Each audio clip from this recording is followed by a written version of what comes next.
la première étape, c'est le départ de M. Denis Sassou Nguesso. Et dans le constat que vous avez fait, vous avez rappelé que M. Denis Sassou Nguesso est revenu au pouvoir à la suite d'une guerre civile qui a fait 400 000 morts, une guerre civile où M. Denis Sassou Nguesso a été emmené au pouvoir par des forces étrangères, principalement celles de l'Angola, du Tchad et des forces spéciales françaises. Donc, M. Denis Sassou Nguesso est arrivé au pouvoir par les armes, il ne peut repartir que par les armes. Et du fait de ce constat, nous avons les années précédentes, en 2015, comme à l'élection où malheureusement nous avons perdu notre frère, M. Parfait Kolela, alerté qu'il n'était pas de bonne loi d'aller aux élections avec M. Denis Sassou Nguesso, pas parce que nous doutions que les candidats en tout cas, gagnerait cette élection, mais parce que M. Denis Sassou Nguesso ne pourrait pas partir par la voie démocratique, en tout cas pas par une alternance démocratique. Donc, M. Denis Sassou Nguesso, effectivement, ne peut repartir que par la force, et pour cela, nous pensons qu'il y a trois principales options.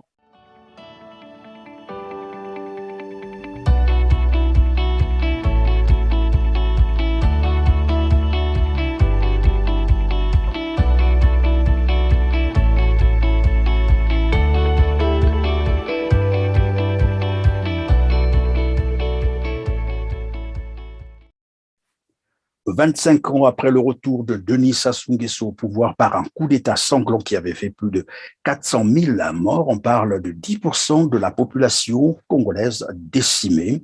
Le commun des Congolais estime que ça a été une violence gratuite qui n'a servi à rien, sinon qu'à prendre le Congo-Brazzaville en otage par un groupuscule d'hommes et des femmes sans vision pour le Congo. 25 ans de misère, 25 ans de souffrance. Le Congo traverse actuellement une crise économique et financière sans égale. Même l'accès à l'eau potable et à l'électricité demeure encore un luxe. Ajouter à cela la confiscation des droits et libertés fondamentaux, mais aussi de l'alternance démocratique. Ainsi, une large partie de la population congolaise estime qu'il est temps que Denis Sassou Nguesso parte, sinon il faut le faire partir pour donner une nouvelle chance au Congo Brazzaville de se refaire. Parmi ces Congolais figure M. Mingwa Biango, connu des internautes. C'est le rédacteur en chef du célèbre site d'information en ligne Congo Liberty. Il est notre invité, l'invité du droit de savoir. Mesdames, Mesdemoiselles et Messieurs, merci d'avoir encore choisi TNR TV et bienvenue dans ce numéro du droit de savoir. Moi, c'est Christian Perrin. Bonjour Monsieur Mingwa Biango et merci d'avoir accepté notre invitation. Soyez le bienvenu sur notre plateau. Bonjour Monsieur et frère Christian Perrin. En tout cas, je tenais également à vous remercier pour tout le travail que vous accomplissez. D'abord vous-même parce qu'aujourd'hui, malheureusement, vous avez dû, suite aux persécutions auxquelles vous avez dû faire face, quitter notre beau pays que vous aimez tant pour nous rejoindre malheureusement en exil. Et il faut également dire que ces persécutions sont dues à l'exercice de vos fonctions parce que vous êtes un excellent journaliste et vous nous avez permis, nous qui sommes de la diaspora ainsi que la communauté internationale, de visionner les images de la campagne qui a contesté la modification de la constitution de M. Denis Sassou Nguesso, mais également de suivre en direct la campagne électorale des présidentielles de 2016. Et je remercie également toute l'équipe de TLR TV parce que c'est un outil supplémentaire que vous mettez à la disposition des combattants congolais qui aujourd'hui n'ont pour cesse d'avoir pour objectif ultime le départ de M. Denis Sassou Nguesso. Donc, merci à vous et merci à toute l'équipe. Je vous en prie, Monsieur Mingwa, tel que nous venons de brosser le petit tableau sur le Congo-Brazzaville, aujourd'hui sévit par une crise économique et financière. A-t-on exagéré ou il y a quelques aspects peut-être que vous aurez bien voulu que l'on marque également? Vous avez totalement bien résumé la situation du Congo et c'est cette situation-là qui structure notre démarche qui est faite de trois éléments principaux. C'est le départ de M. Denis Sassou Nguesso, c'est une transition politique et démocratique sans M. Denis Sassou Nguesso et nous avons également un programme de la création de 50 000 emplois les 5 premières années qui vont suivre le départ de M. Denis Sassou Nguesso dans le cadre d'une transition démocratique et pacifique. Donc oui, vous avez fait un excellent résumé de la situation que malheureusement nos compatriotes et nous-mêmes vivions. Lorsque je vous entends répondre, j'ai l'impression d'être en face de quelqu'un qui est déjà en pleine action. Vous dites, en fait, vous parlez déjà là de l'après Denis Sassou Nguesso. Mais l'après Denis Sassou Nguesso suppose qu'il faut d'abord mettre terme à ce régime. Comment vous envisagez cela? Alors, vous savez, nous avons la chance d'être des humains normalement constitués, un peu comme des ordinateurs, hein. Vous savez que les processeurs d'ordinateurs sont des petits cerveaux en miniature, servent des machines. Donc, nous pouvons faire plusieurs choses à la fois. Mais effectivement, comme vous le dites, le, le, le- la première étape, c'est le départ de M. Denis Sassou Nguesso. Et dans le constat que vous avez fait, vous allez rappeler que M. Denis Sassou Nguesso est revenu au pouvoir à la suite d'une guerre civile qui a fait 400 000 morts, une guerre civile où M. Denis Sassou Nguesso a été emmené au pouvoir par des forces étrangères, principalement celles de l'Angola, du Tchad et des forces spéciales françaises. Donc, M. Denis Sassou Nguesso est arrivé au pouvoir par les armes, il ne peut repartir que par les armes. Et du fait de ce constat, nous avons les années précédentes, en 2015, comme à l'élection où malheureusement nous avons perdu notre frère, M. Parfait Kolela, alerté qu'il n'était pas de bonne loi d'aller aux élections avec M. Denis Sassou Nguesso, pas parce que nous doutions que les candidats, en tout cas, gagneraient cette élection, mais parce que M. Denis Sassou Nguesso ne pourrait pas partir par la voie démocratique, en tout cas pas par une alternance démocratique. Donc, M. Denis Sassou Nguesso, effectivement, ne peut repartir que par la force, et pour cela, nous pensons qu'il y a trois principales options qui peuvent le faire partir. Parmi ces options, vous avez le coup d'État militaire, donc le coup d'État de palais, sauf que, comme vous le savez, M. Denis Sassou Nguesso a privatisé, vous l'avez rappelé, l'économie, mais principalement l'armée, celle qui lui permet de garder le pouvoir, est composée à 90% des membres de son clan, donc des Moshi. Alors, est-ce que des Moshi, aujourd'hui, autour de lui, peuvent le renverser? Beaucoup en doutent, mais pour notre part, nous pensons que au sein de ce clan, comme nous l'avons vu pendant le procès des généraux Nyangambwala et Damira, il y a des personnes, des nationalistes dans ce clan-là qui sont tous les jours humiliés. Et pour vous dire, hein, c'est vrai que nous voyons parfois ces dignitaires civils ou militaires dans des belles voitures à Brazzaville, on les voit en Occident, ils achètent des maisons, mais leur nomination, si vous voulez, sont précédées par des séances d'humiliation. Vous avez donc, comme entre autres conditions, donc de partager sa femme et même ses filles avec certains dignitaires du pouvoir. Vous avez Oui, également... mais Monsieur Mingwa, lorsque vous dites ça, il y a quelques éléments d'appréciation, c'est documenté, vous pensez? Alors, comme vous le savez, on est ici dans une émission publique, on ne va pas citer de nom, mais nous savons tous que M. Denis Sassou Nguesso est un adepte du satanisme. Et donc, il faut comprendre que ce qui compte d'abord pour M. Denis Sassou Nguesso, c'est vrai, c'est d'abord d'être mochi, hein, lorsqu'on ne fait pas partie de sa clientèle d'une autre région, mais c'est surtout la loyauté, mais la loyauté dans la domination. Donc, pour atteindre cette domination, il y a des séances, effectivement, où on est obligé de vous soumettre et la soumission, c'est emmener, en tout cas partager sa femme avec celui qui l'aura choisi, ou même ses filles. Vous savez que plusieurs de ses collaborateurs sont aujourd'hui devenus ses beaux-parents parce que M.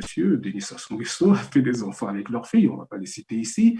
Vous avez également des pratiques qui ont été dévoyées dans les loges maçonniques. Hein. Comme vous le savez, les loges maçonniques en Occident où nous vivons sont des loges, en tout cas des fraternités qui font avancer leur pays dans le débat. Bien malin qu'il pourrait dire, quelles sont les réflexions que mènent les loges maçonniques au Congo. M. Denis Sassou Nguesso et ses sbires ont dévoyé ces loges maçonniques avec des pratiques, il faut le dire, excusez-moi, d'homosexualité. Donc, toute cette kyrielle d'humiliation aujourd'hui sont faites aux gens que M. Denis Sassou Nguesso nomme, en tout cas sans pouvoir. Mais monsieur Mingoa, lorsque vous parlez qu'il faut procéder par la force, vous l'avez dit tout à l'heure, Denis Sassou Nguesso ne pourra partir que par la force, alors que de l'autre côté, il y a les opposants qui parlent plutôt d'un dialogue inclusif. Comment se fait-il que vous vous situez, mais carrément sur la voie de la violence, et vous êtes parmi les rares, hein, tout de même, qui le disent ouvertement? Alors, nous le disons, mais je vais terminer mon propos, vous allez m'excuser. Donc, il y a trois options.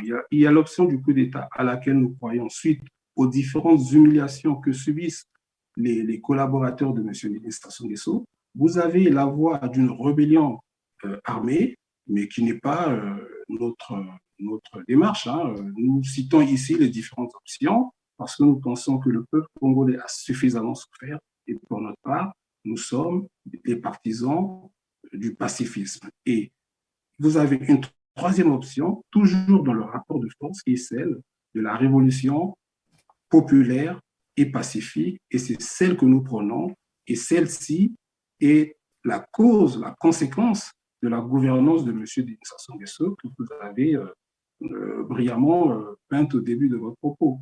Donc, nous nous inscrivons plutôt, pour notre part, dans le pacifisme et donc dans la révolution citoyenne, démocratique et pacifique.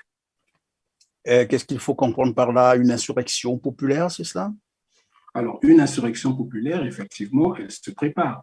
Aujourd'hui, ce que les Congolais doivent savoir, moi, aujourd'hui, je ne suis pas militaire. Donc, vous ne pouvez pas venir me parler de coup d'État parce que ce n'est pas du tout dans mes prérogatives. Moi, je suis un civil et je pense que le peuple congolais a suffisamment souffert.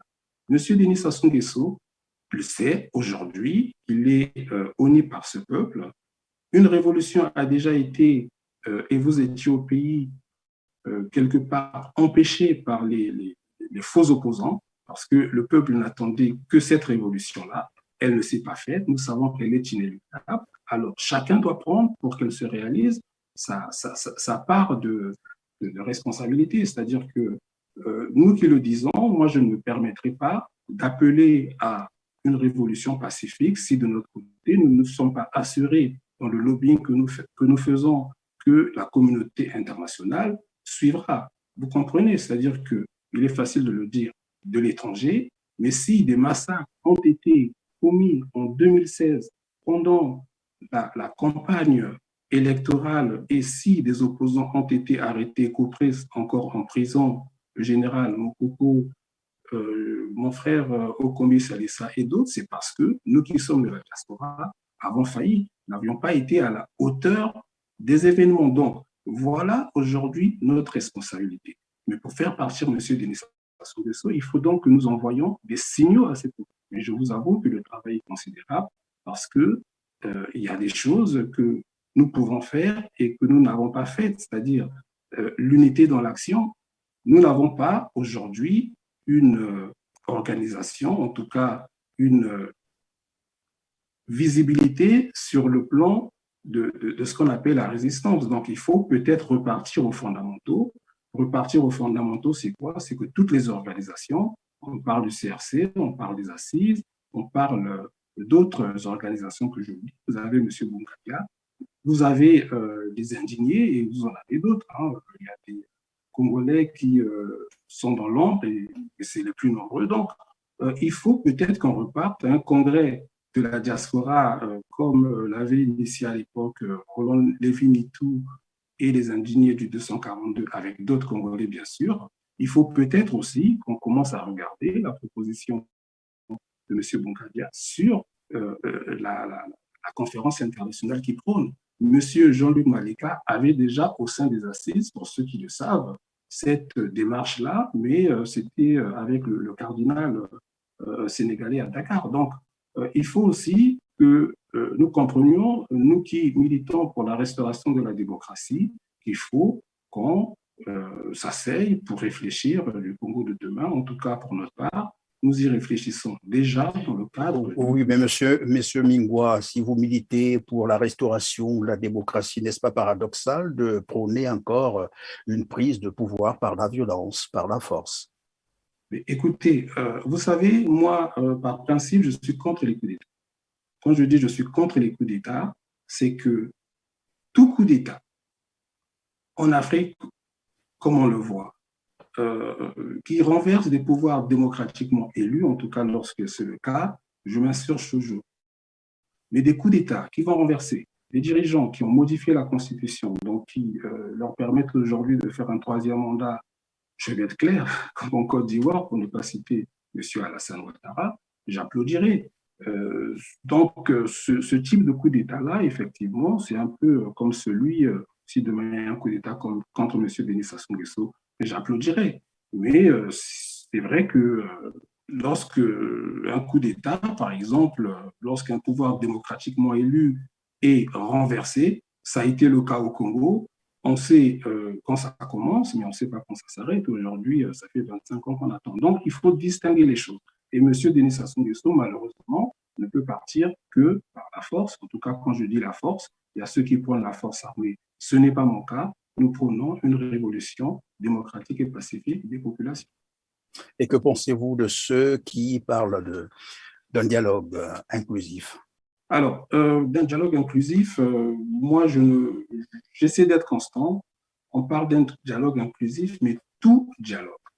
Pour ne pas parler du Congo, on va parler du monde du travail. Lorsqu'un syndicat obtient des avancées, c'est qu'il y a eu un rapport de force. On ne peut pas parler de dialogue avec M. Denis Sassou Nguesso si le rapport de force est celui que nous connaissons aujourd'hui. Il faut être sérieux. Autant dire que nous sommes fatigués, nous voulons participer au pouvoir de M. Denis Sassou Nguesso. Et pour vous dire, ces personnes qui prennent le dialogue avec M. Denis Sassou Nguesso ne risquent rien parce que demain, elles peuvent revenir dans l'opposition et nous les applaudirons. Vous savez, les Congolais ont la mémoire courte.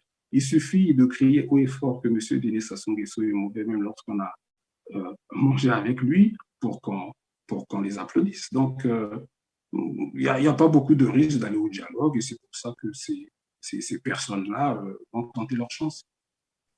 Lorsque je vous entends répondre, je vois en vous quelqu'un qui prône déjà l'après Denis Sassou Nguesso. Et d'ailleurs, vous l'avez dit, mais après l'après Denis Sassou Nguesso, c'est d'abord qu'il parte. Et vous avez dit, vous avez cité les quelques trois options que vous pensez par lesquelles il devrait partir.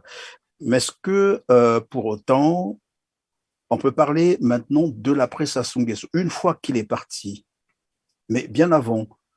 Ce discours, j'ai l'impression de l'avoir déjà entendu aussi, comme tous les Congolais d'ailleurs. Hein, c'est tout le temps, on nous dit il doit partir, bientôt il partira, il ne lui reste que ceci. Ce n'est plus que question des jours. Ça, on entend ça tous les temps sur les réseaux sociaux comme dans certains médias, mais j'ai l'impression que vous revenez sur ce même refrain.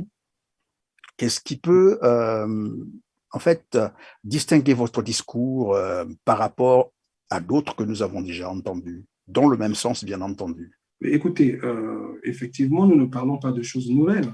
Après, il faut regarder dans le détail, dans le contenu. Aujourd'hui, nous avons, pour notre part, commencé à réfléchir à travers les tables rondes que nous avons organisées, dont j'ai été co-organisateur en 2016 sur une prospection et des propositions pour le Congo de demain. Ce que les Congolais doivent comprendre, et vous le dites aujourd'hui, regardons notre propre histoire. Nous avons été surpris, quand je dis nous, les Congolais, avions été surpris par la perestroïka qui a emmené la conférence nationale souveraine et le multipartisme au Congo. Aujourd'hui, rétrospectivement, pour ceux qui réfléchissent, ils constatent que la conférence nationale, qu'on nous a présentée comme étant le moment où on réfléchirait sur les problèmes du pays, la conférence nationale, finalement, s'est avérée et elle a ses mérites, hein, mais en tout cas, la conférence nationale, pour beaucoup de participants, n'avait pour but que d'écarter M. Denis Sassou Nguesso et d'accéder au pouvoir. Je vous le dis pourquoi, parce que vous voyez comment a été bâclée la Constitution de 1992. Je vous prends un exemple simple sur la Constitution de 1992. Lorsque, dans le préambule, je pense, hein, je n'ai pas les compétences historiques du constitutionnaliste Bankuna Pélé, Mais quand on vous dit dans la Constitution de 1992 que le Congo est un pays décentralisé, ça veut dire ce que ça veut dire. Alors, ça veut dire quoi? Et qu'est-ce qui s'est passé? Ce qui s'est passé, c'est que c'est celui qui gagne les élections, donc M. Lissouba, qui avait gagné les élections, qui est venu imposer sa vision de la décentralisation. Pendant que si on avait réfléchi à la décentralisation, on aurait mis, si vous voulez, beaucoup plus de détails que ça, que M. Lissouba n'impose pas. Et c'est normal, en tout cas, la loi le lui permettait d'imposer sa vision de la décentralisation aux autres. Donc, cette constitution était déjà, dans son essence, conflictuelle. Donc, aujourd'hui, il faut qu'on l'anticipe, d'autant plus que la conférence nationale n'a pas réglé les problèmes fondamentaux du Congo. Parce que le problème du Congo est qu'est-ce qu'elle aurait dû faire, selon vous? Alors, il faut qu'on se réfère à notre histoire. Et moi, j'ai eu la chance d'écouter M. Pascal Lissouba à ce sujet en privé avant qu'il ne soit président de la République, juste après la conférence nationale, lorsqu'il a perdu les élections. C'était chez Feu Christophe Mukwege. Nous étions à l'époque en 1991. Alors, pourquoi je vous en parle? Monsieur Lissouba, à l'époque, je n'avais pas, moi, la conscience politique que j'ai aujourd'hui. Lorsqu'on lui demande quelles sont les conditions qui ont fait qu'il ait perdu l'élection à la primature de la République, M. Lissouba répond en disant « Effectivement, j'avais un programme pour la transition démocratique, mais ce que vous devez savoir, c'est que le problème du Congo, c'est la distribution du pouvoir politique entre élites régionales. » Et quand M. Lissouba lui dit, je me rappelle, moi j'étais encore au terminal, je ne comprenais pas bien le sens de son propos. Tout ça pour vous dire que M. Lissouba, qui sort ce propos en 91, donc juste avant qu'il ne rejoigne Nairobi, connaissait les problèmes du pays. On va se projeter à 59. En 59, il y a des affrontements entre les partisans de M. Youlou et de M. Opango. On peut revenir à 91. Bref, le pouvoir, le problème fondamental du Congo, c'est donc un problème politique et il est axé sur la conquête et la conservation du pouvoir. Donc, il faut régler ce problème sur le plan institutionnel. Si vous ne réglez pas ce problème, vous aurez demain d'autres M. Denis Sassou Nguesso. C'est-à-dire qu'il faut qu'on reconnaisse les vrais problèmes du Congo. Alors, nous avons connu des guerres civiles au Congo-Brazzaville. Monsieur Perrin, vous êtes un habitué de l'actualité. Lorsque vous suivez des affrontements ethniques en Afrique de l'Ouest, par exemple, en Afrique de l'Est, c'est souvent des communautés Peul ou Bambara qui se sont attaquées pour des problèmes de pâturage de bétail. Jamais au Congo, on a entendu que les Mboshi sont allés attaquer les Batéké ou les Mboshi sont allés attaquer les Lari, les Bembe. Tous les conflits ethniques que nous avons connus au Congo sont dus à l'instrumentalisation des communautés, mais par des politiciens qui n'avaient comme objectif que d'accéder au pouvoir ou de conserver le pouvoir. Ça veut dire que si vous ne réglez pas les problèmes politiques au Congo, vous connaîtrez à vitam aeternam des guerres civiles. Donc, entre communautés au Congo, il n'y a aucun souci. Le problème, c'est l'instrumentalisation, d'où une réflexion profonde sur ces problèmes qu'il ne faut pas fuir. Ensuite, il faut traduire ce compromis politique à travers les institutions futures du pays. Et pour notre part, nous avons donc comme architecture des futures institutions du pays un président honorifique, en tout cas une institution de la présidence honorifique. Elle peut prendre la forme de prod. Est-ce que vous êtes déjà là sur la trame de ce que vous appelez la transition après Denis Sassou Nguesso, c'est ça? La transition après Denis Sassou Nguesso. C'est-à-dire que pour notre part, il faut qu'on soit clair, c'est-à-dire il faut que M. Denis Sassou parte, mais en parallèle, nous réfléchissons sur le règlement pacifique des problèmes au Congo. Donc, j'en reviens à ce que je vous disais. Si vous ne réglez pas la distribution du pouvoir politique au sein des élites régionales, c'est pas en s'asseyant dans un coin en réglant les problèmes. Non, il faut que ça se traduise dans les institutions de la République. Et comme vous le savez, les frères du Grand Niari et du Poul se sont entretués à cause du pouvoir.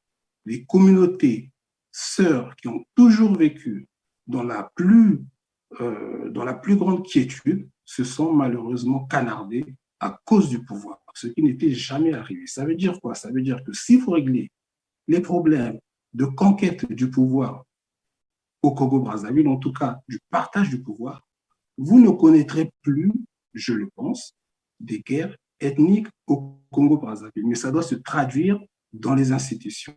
D'où, pour notre part, nous pensons que les institutions de la République, en ce qui concerne la présidence, elle doit être à titre honorifique, d'accord? Et vous avez ensuite ce que certains appellent le fédéralisme. Moi, j'appellerais plutôt ça le régionalisme. Pourquoi? Parce qu'il suffit d'énoncer un concept pour que les Congolais se braquent. Donc, pour notre part, nous pensons qu'il faut une régionalisation au Congo.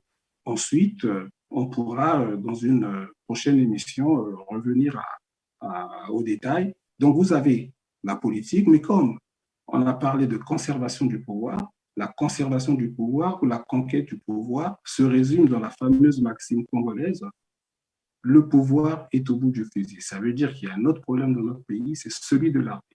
Que faire de cette armée aujourd'hui, certes tribale? Est-ce qu'il faut la conserver?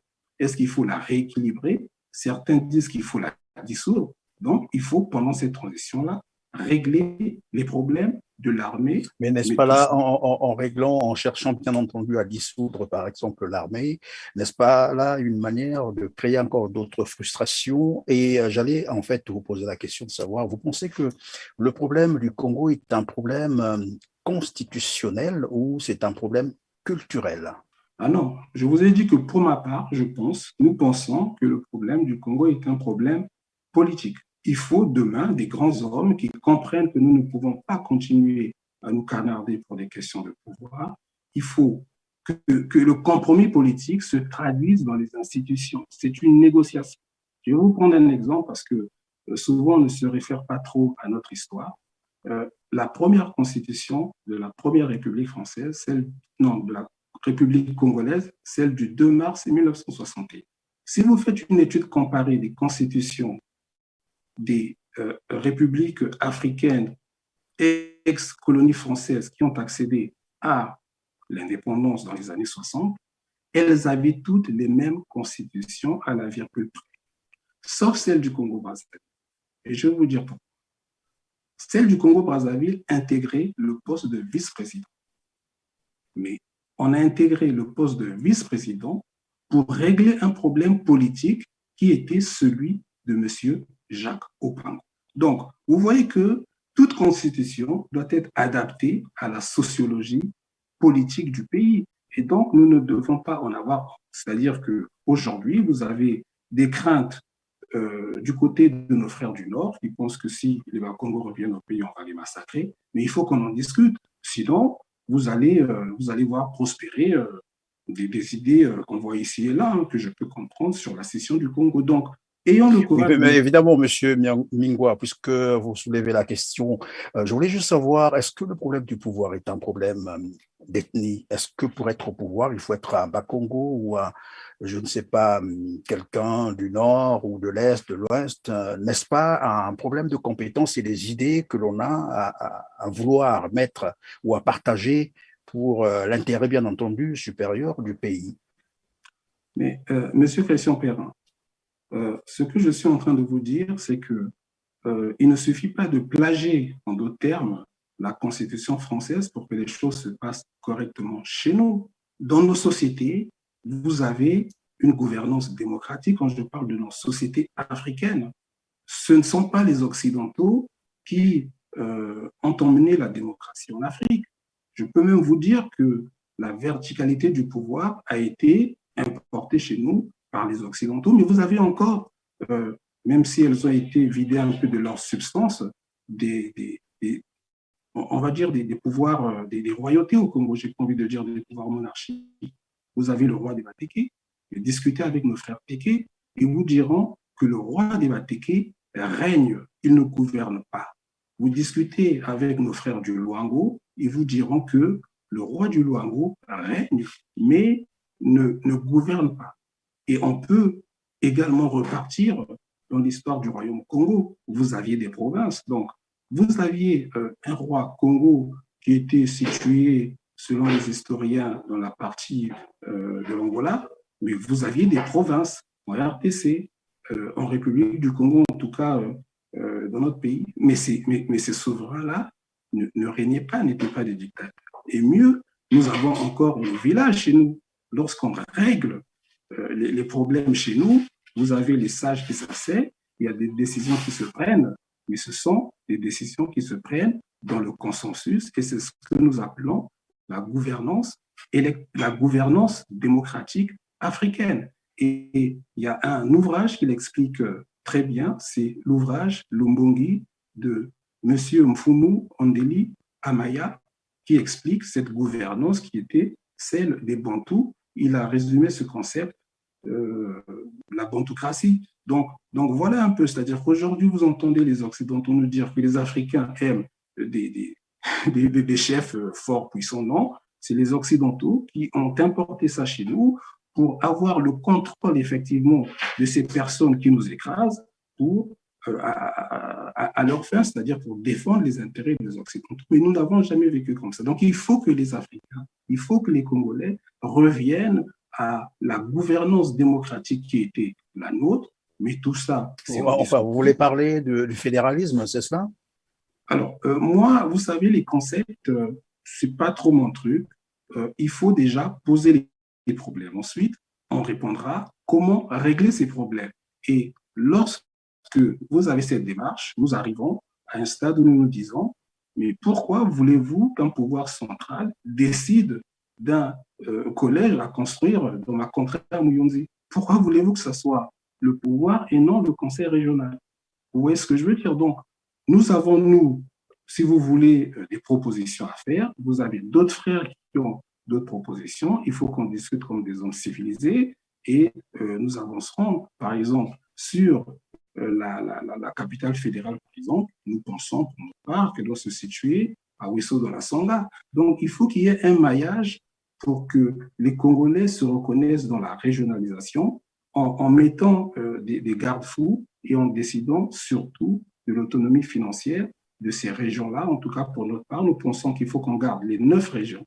Hein. C'est vrai qu'il y a des propositions comme celle de Mfumu Amaya Andelebiv et même de David Londi qui disent qu'il faut regrouper des régions. Nous pensons que ça peut être une étape à venir, mais si nous commençons par dire à mes parents de la Bouéza qui vont peut-être se retrouver avec le poule ou avec les plateaux, sans qu'on ne regarde le contenu, on va déjà commencer à s'échapper. Donc, laissons nos régions telles quelles. Oui, mais donc, dans le cadre de la transition que vous proposez de l'après Denis Sassou Nguesso, comment vous entrevoyez l'accès au pouvoir, c'est-à-dire l'accession à la magistrature suprême? Comment cela devrait s'organiser? Écoutez, pour notre part, nous pensons que... Parce que vous parlez d'un président honoraire, comment arrivera-t-il à ce niveau?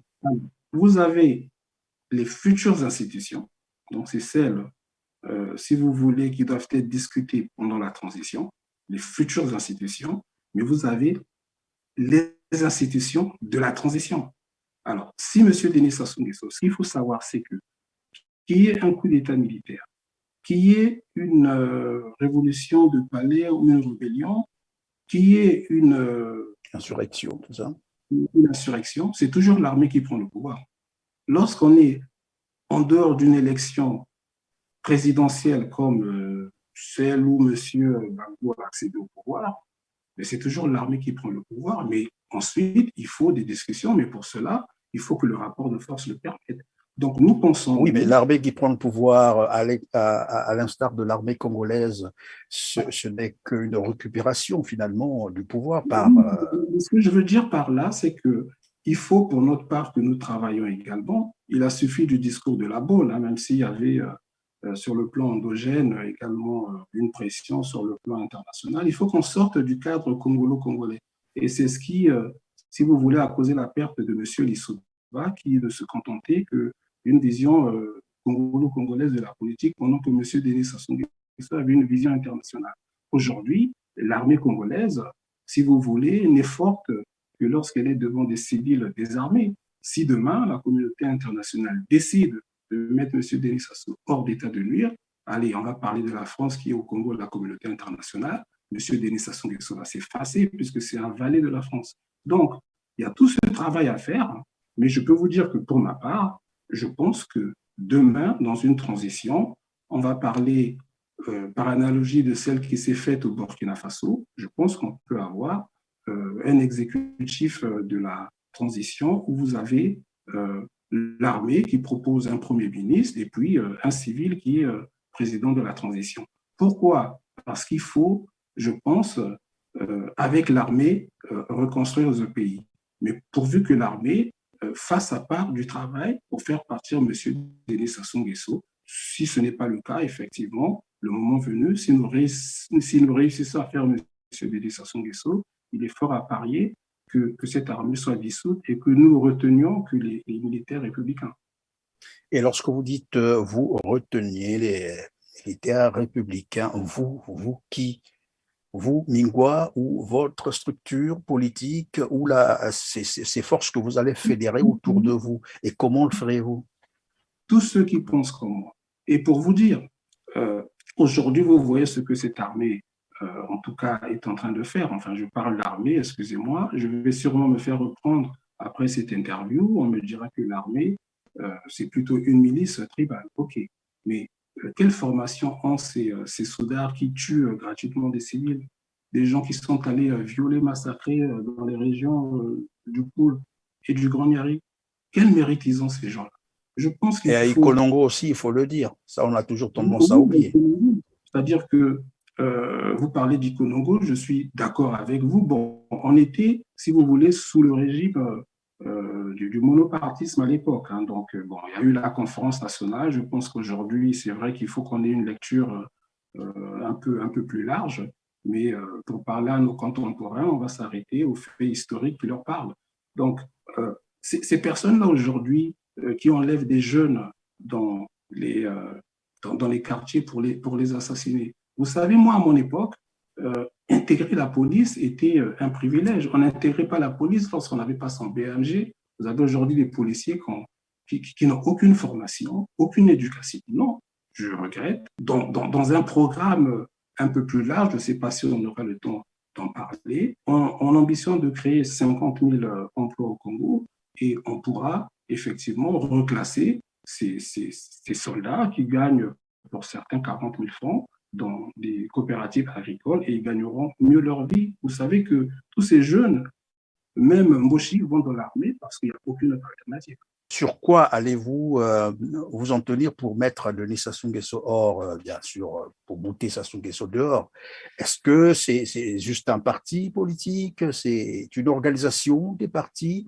Vous étiez en train de nous expliquer au départ, au demeurant là, c'est quoi exactement? Est-ce que c'est encore un projet, comme tu dirais, de vouloir fédérer toutes les forces au niveau de la diaspora? Vous avez cité d'ailleurs d'entrée de jeu quelques partis, vous avez dit le CRC, vous avez parlé des assises et bien d'autres structures. Vous avez même cité Monsieur Boukadia là-dedans. Est-ce que c'est encore un projet ou bien c'est déjà structuré? Ah non, il y a aucune structuration. Je vais vous expliquer que si aujourd'hui nous en sommes là, il faut aussi qu'on prenne notre part de responsabilité. Nous avons failli, nous sommes incapables, depuis l'échec des assises, nous sommes incapables de nous asseoir, de discuter pour avancer. Au Congo-Brazzaville, comme je le dis, il y a de la place pour tout le monde, surtout pour ceux de la diaspora, parce que demain, le Congo, synonyme, prenons garde, importera des ressources humaines. Or, vous avez une diaspora congolaise très formée. Donc, il faut à un moment donné qu'on discute, tout le monde aura une place au Congo. Donc, nous n'avons pas pu nous regrouper, comme je disais, pour reprendre une expression de Benjamin Kangabani. Ce qui compte, c'est l'unité d'action. On ne demande pas de fondre dans une organisation, mais je pense qu'il faut qu'on sache ce que l'on veut pour que demain, M. Denis Sassou Nguesso partira, même à la force de l'âge. Hein, M. Denis Sassou Nguesso est au soir de sa vie. Quand je dis ça, c'est-à-dire que moi, demain, je peux partir avant lui, plus jeune, oui, mais M. Denis Sassou Nguesso, pour le Congo, est à la fin de sa vie. Donc, comprenez qu'on Et En réalité, comment vous concevez ce monsieur Denis Sassou Nguesso? Est-ce que c'est la personne de Denis Sassou Nguesso ou tout son système? Parce que lorsque vous dites même par la force de l'âge, il peut partir, on ne va pas oublier qu'il y a toute une machine qu'il a mise en place et qu'il pourra se faire, par exemple, succéder par soit son fils, comme les gens commencent à le dire, ou par quelqu'un d'autre, mais ça sera la même machine, le même système. Comment vous concevez ce Sassou Nguesso dont vous parlez là? ce que je peux vous dire, c'est qu'il y a beaucoup de Congolais aujourd'hui qui travaillent même de bords différents parce que tout le monde se sent en danger avec M. Denis Sassou Nguesso. Et moi, je ne conçois pas un Congo sans les membres du PCT, qui sont des Congolais comme nous, ou ceux du MCDDI, de l'UDH-UKI, de feu Parfait Kolela ou du RDPS. M. Denis Sassou Nguesso a enfermé tous les Congolais du nord au sud dans une espèce de prison. M. Denis Sassou Nguesso, il est épouvantail. Et demain, comme je vous le dis, moi, je conçois un Congo avec tous les Congolais. Effectivement, il y a des Congolais qui devront répondre de leurs crimes, mais je ne vois pas comment vous pouvez exclure une partie des Congolais. Demain, moi, ça ne me gêne pas. En tout cas, suite à un bongi, comme on dit chez nous, à des discussions, si le consensus se dégage pour qu'une personne, qu'elle soit du nord ou du sud, allez, parlons du nord, puisqu'on est dans la Confédération congolaise et que moi je suis du sud, et pourquoi pas si c'est la personne à même de faire avancer le pays. Mais tout ça, si vous voulez, dans la configuration qui est la nôtre. C'est-à-dire que moi, demain, je soutiendrai à la tête de la transition une personne qui est pour mettre en place un modèle régionaliste ou fédéraliste, hein, pour parler aux Congolais. Mais n'est-ce pas là une des erreurs qu'avait commis, bien entendu, commise par la conférence nationale que de vouloir toujours continuer à travailler avec le Parti congolais du travail dont les Congolais en majorité savent est la cause de tous les maux qu'ils vivent aujourd'hui. Est-ce qu'il n'y a pas par exemple, une possibilité de fondre ce parti dont les autres, quitte à disperser ou à suspendre ce parti, comme le disent les autres? Oui, mais je vais vous dire une chose. Si on se réfère à la Constitution de 1992, parce que pour nous, si vous voulez, le postulat, c'est la Constitution de 1992. Avant de soumettre à référendum une autre Constitution, il faut qu'on rappelle aux Congolais que la Constitution de 1992 est notre seul outil. Si on se réfère à cette Constitution, si vous la lisez, tous les partis politiques qui ont créé des milices doivent disparaître. Donc oui, le PCT doit disparaître. Oui, le MCDD doit disparaître. Oui, l'UPADS doit disparaître. Également le RDPS. Moi, je n'ai, si vous voulez, aucune crainte à le dire. Maintenant, mais bien naturellement, aux grands mots, les grands remèdes, pourquoi pas? Mais c'est ce que je suis en train de vous dire. Donc, tous les partis politiques qui ont eu des milices, aujourd'hui, on sait que l'UPADS en a eu, que le MCDD en a eu, que M. Tister Tikayo en a eu, il faut dissoudre tous ces partis politiques. Après, pendant la transition, il faut réfléchir à la loi sur les partis politiques. Vous savez que les partis politiques chez nous ont un caractère ethnique. Donc, il faut réfléchir à des modèles pour que demain, ces partis politiques-là ne soient pas à caractère ethnique, en tout cas pas hégémonique, même dans leur terroir. Je vais vous prendre un exemple. Demain, il faut qu'on ait une loi qui permet effectivement je prends l'exemple de l'UPADS, admettons que l'UPADS fasse, comme ça l'a été en 92, 95% de voix dans une circonscription, c'est bien OK, mais l'UPADS ne doit pas avoir 95% de sièges. L'UPADS devra avoir, si elle a fait 95% de voix, 55% de sièges pour permettre une démocratie sur le plan local. Mais il faut mettre un dispositif qui fait que l'UPADS, qui a eu 95% de sièges, n'ayant que 55% de sièges, ne puisse pas voir sa majorité basculer. Donc, je pense qu'on a la capacité de mettre en place une ingénierie politique qui permette une stabilité des institutions. Il faut pas déplacer un problème national sur le plan régional. Donc, voilà toutes les questions que la transition, demain, devra régler lorsqu'on fera partir M. Denis Sassou Nguesso et son Oui, mais système. Monsieur Mingwa, lorsque vous répondez, j'ai l'impression que vous ne jurez que sur la Constitution de 1992. Est-ce pour autant dire qu'évidemment, lors de cette transition, il sera également question de ramener finalement le Congo vers la Constitution de 1992, ou bien c'est pour aller vers une autre Constitution? C'est pour aller vers une autre constitution, mais la constitution de 1992 a le mérite de rappeler que n'importe qui ne peut pas arriver pour renverser, si vous voulez, une décision votée par un peuple. Et vous imaginez, c'est grave ce qu'a fait M. Denis Sassou Nguesso. Donc, cette constitution, effectivement, comme je vous l'ai rappelé, est non seulement un plagiat de la constitution française, mais avait beaucoup d'imperfections. Donc, il faut déjà rappeler ce fait. Et ça peut également nous permettre, auprès des créanciers du Congo actuel, de leur dire, effectivement, nous voulons négocier avec vous, mais sachez que M. Denis Sassou Nguesso avait renversé des institutions démocratiquement élues. Donc, ça peut nous permettre, dans le cas d'une négociation, certains leviers. Mais indépendamment de ça, il faut rappeler aux Congolais qu'il faut respecter la loi. Et pour ma part, comme vous le savez, c'est donc dire aux Congolais que 92 est, si vous voulez, le postulat, mais il faut aller vers une autre république. Mais une autre république, si vous voulez, une nouvelle constitution, suite au compromis politique, qui sera soumise à référendum. Et comme quoi, toute cette période, depuis le retour, bien entendu, de Denis Sassou Nguesso par le coup d'État jusqu'à ce jour, sera considérée comme une transition, c'est-à-dire une période qui n'a pas existé, où le Congo s'est arrêté. C'est cela, puisque jusque-là, on est dans l'anticonstitutionnalité depuis qu'il est revenu au pouvoir, malgré les constitutions qu'on a eu à mettre en place. On est dans l'anticonstitutionnalité, mais il faut surtout qu'on fasse attention. Pour ne pas reprendre ce que M. Chirac avait dit, mais avec beaucoup de, beaucoup de ruse ou de perfidie, ou si vous voulez, beaucoup de condescendance plutôt, que la démocratie est un luxe pour les Africains. C'est-à-dire que quelles sont aujourd'hui, si vous voulez, les demandes de notre peuple? C'est celle des besoins fondamentaux. Donc, je vous rejoins lorsque vous dites que la Constitution seule ne résoudra pas les problèmes du pays.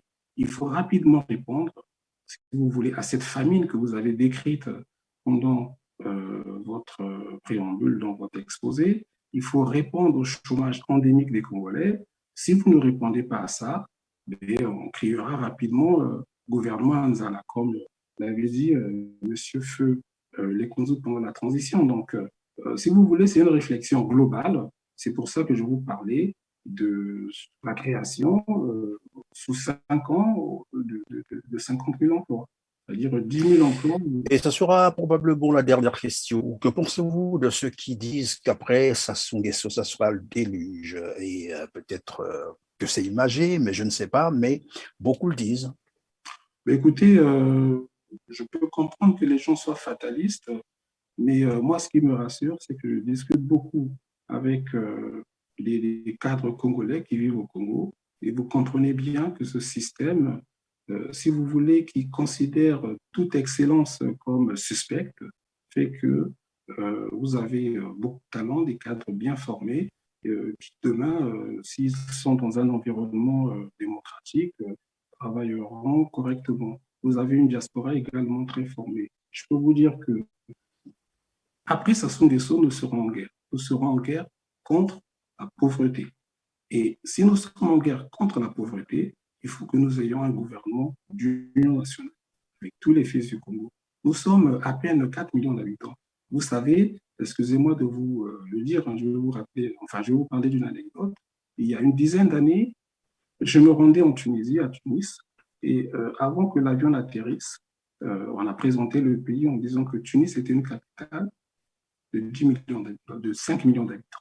J'ai eu les larmes aux yeux en me disant, mais finalement, on peut prendre toute la population congolaise et la mettre dans Tunis.